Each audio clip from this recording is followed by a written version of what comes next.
Hello there, my dear. Is perfectionism keeping you from actually getting words on the page or as many as you'd like? Then you're in the right place, my dear, because today we're going to do an oracle card reading to support us with perfectionism so we can get back to writing ASAP. So I can't wait to see what the cards reveal. Let's begin.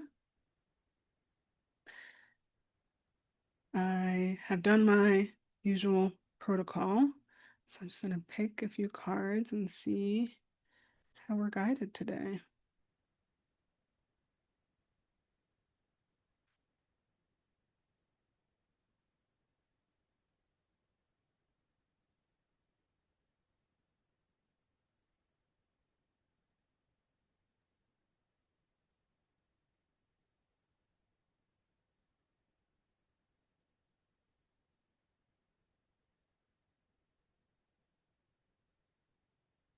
Okay. We have three cards. The first card is Dance with Life. Do something to change your energy. Mm. Whoa. Oh, yeah. The opposite of perfectionism is movement. That's just what came through. Um, right? And so the first thing that we're being asked to consider is to like shift and move, whatever that means for you, whatever that might look like for you. But they're asking us to remember that perfectionism keeps us very rigid, as though like that's what life is. But in truth and in honesty, when we're sitting in the driver's seat of life or in the front seat of our moving life car, and we're sitting there and we want to get to a certain place by a certain time, controlled in a certain way. That's like not actually how life gets lived. Life actually requires us to move and shift and be in flow with it. And so as we begin our reading, I'm being led to share that in order to move through perfectionism, you have to move something, either yourself physically, move your state of mind, shift it somehow. It's going to require something that gets it to jig. Like the image in my mind is like um the movement of something that's been in place, like removing all of its parts that are really hard and seem like they're being very particular. And like that shift removes so much of this hard exterior to reveal something on the inside.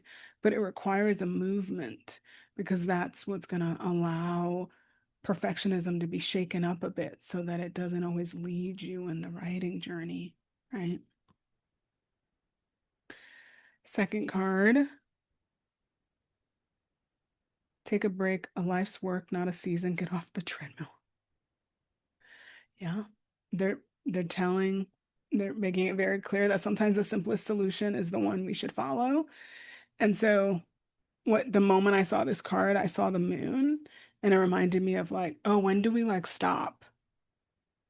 Like when do we stop to notice our surroundings and what we're doing? Because sometimes perfectionism allows us to like be in the nitty-gritty of something and look really small at the writing in very particular ways. And they're telling us like we need to move away. We need to gather a new like perspective, and that requires taking a break and moving away from it. Sometimes it's not always found in the moment where you're figuring out how to tussle with it. The best way you can do is just let it go. Like the vision I received was like, stop being in a tug of war with perfectionism. Release your end. You have ways to accept who you are and release the hold that it has on you. But that usually can't be done if you're going to stay in constant tension with it. You have to release it. And the last card, well, the second to last card, Priestess. Mm. How are you being called to step up and lead? Oh, yeah. Oh, yeah. Yeah, they're sharing a reminder for those of us who struggle with perfectionism the most is that our voices need to be heard, that your journey with perfectionism gets to be the story you tell for other people to see how you lead your life, right? Um, yeah, yeah, because it's hard for me to admit the various ways in which I can let perfectionism sort of lead me in a lot of different writing projects. But when I sit in shame of that and don't allow myself to create these set of videos or allow myself to channel what's meant to come through, then I can't lead, because part of what we're here to share with other people is the ways that we've moved through certain things that are difficult and continue to move through them, right? Because they're saying perfectionism doesn't disappear, it doesn't get to go, it doesn't leave. We can imagine we'll be fully healed from it, but some of us are meant to be in a dance with it, right? Our whole life long as we move through the writing process. And the way we get to step into the leader that we know we're meant to be is to share that journey with other people so we can remind them that they don't have to stay there either, right? Because I've talked a lot about perfectionism as it relates to the writing process, but I hope that you can see how it applies to various facets of our lives and the ways that it can cripple us there and take joy away from that. And they're saying the only way, they're saying also like the way that you crystallize learning is by choosing to share it with other people, right? So if the learning process is something that's embodied and something that you carry with you, then you have to be willing to share that journey and all its facets and what it took for you to get there. Because that's what makes you human. That's also what gets people to listen and to hear from you, because they know you're not perfect. And that's what the most amazing leaders are. They're like flawed and yet always trying and yet always teaching others through those flaws what is possible, right? So, yeah, they're sharing like when you're in the muck of it, they show this image of being in a hole of like, that's what it's like to be with perfectionists, to be stuck in this hole, it's like this mud, and you're just like, you're just sitting in there and you're letting it run the show and you're just like going amok. They're reminding you if you're meant to be a leader, which if you're on my channel and you're receiving this message, then the thing you have to share is for people to hear. But you have to get up and share with people what it's like to be in the muck for a while.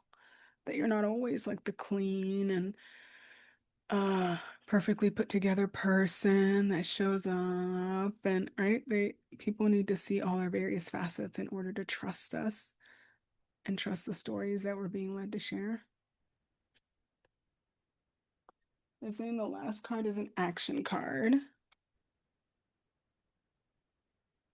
By the way, those cards are from the Work Your Light Oracle card deck by Rebecca Campbell.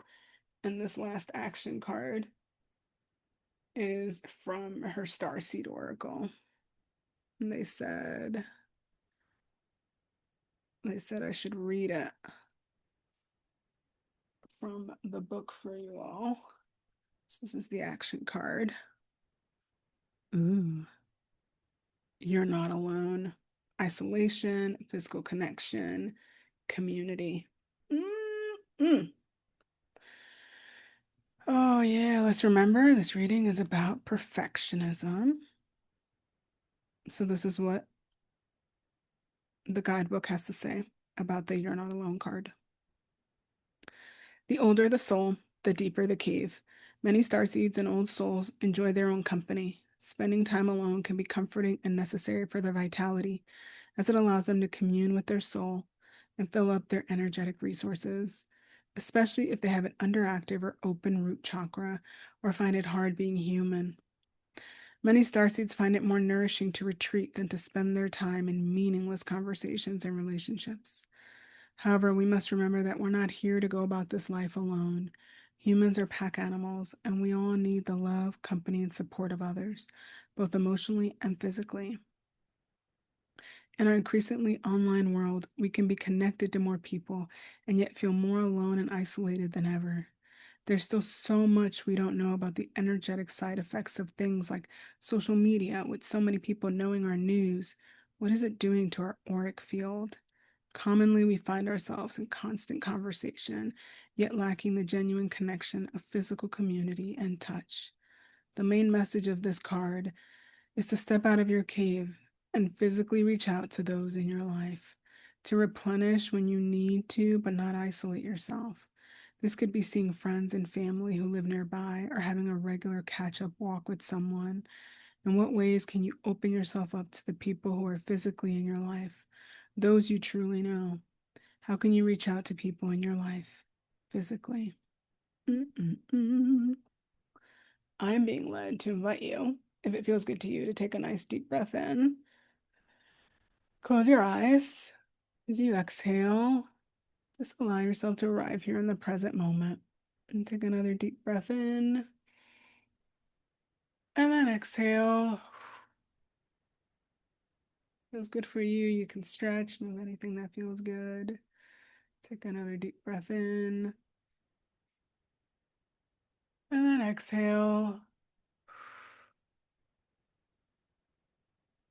With your next breath, gently, deep breath in.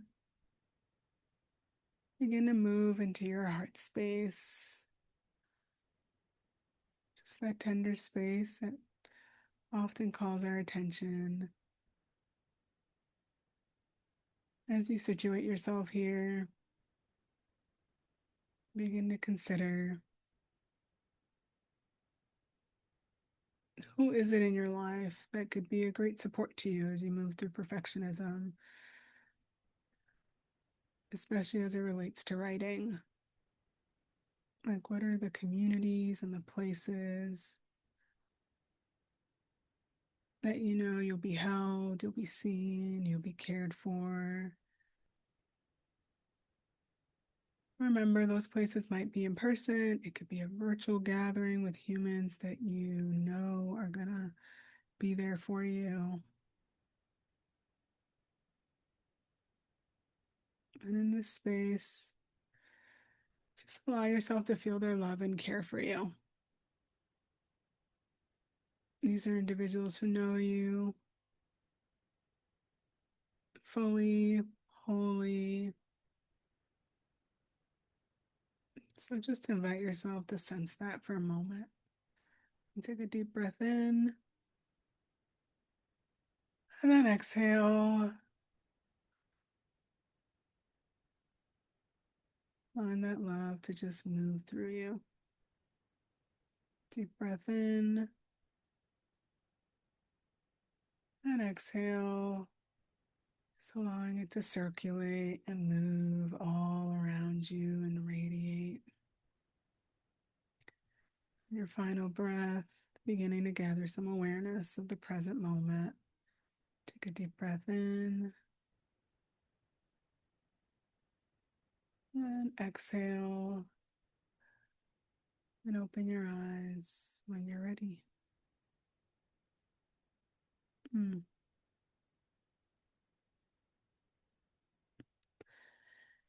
Just to summarize our reading, give you a sense of the messages that were being given in regards to moving through perfectionism in our writing one. Dance with life, get up and move and shift, whatever that feels like, mind, body, heart, and allow yourself to move with where the writing process is guiding you. Sometimes perfectionism will hold you back from what is the natural next step because it wants to hold on. And this card is reminding us like that's not how it works. Creativity doesn't work in that way. It doesn't breed well in that way. Second card, take a break.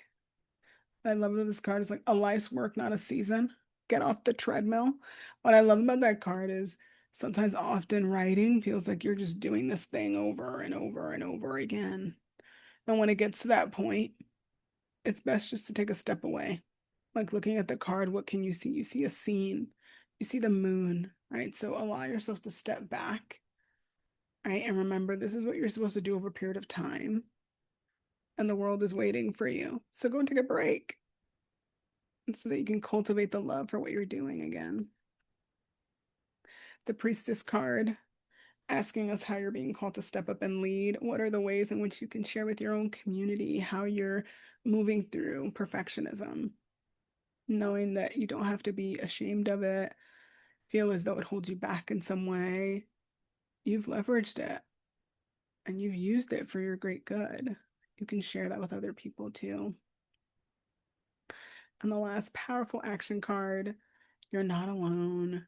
Seek the community and the spaces that make you feel loved and cared for, because that's what's going to get you back to writing in a way that really matters to you.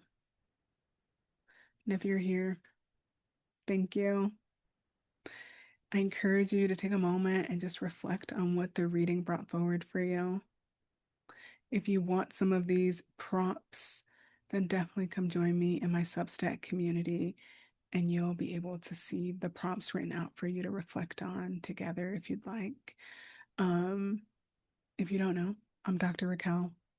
I help visionary women of color who carry so much for their communities move from writing only that's which is expected of them, that educational, professional, really polished writing, to courageously sharing the personal stories that reflect their full lived experience so they can inspire others and make the impact they know they're here to make.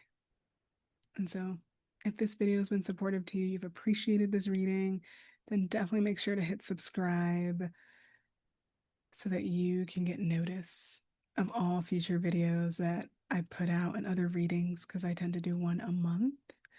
And if you really appreciated gathering some spiritual insights on perfectionism and the writing process, and now you feel ready to sort of understand in a more tangible way um, how to anchor into a beautiful set of practices to help you move through perfectionism, then definitely go watch my next video where I help you be able to understand how perfectionism keeps you from being able to write the stories that truly matter, and a really simple exercise to help you moving through it. And I'll see you next time.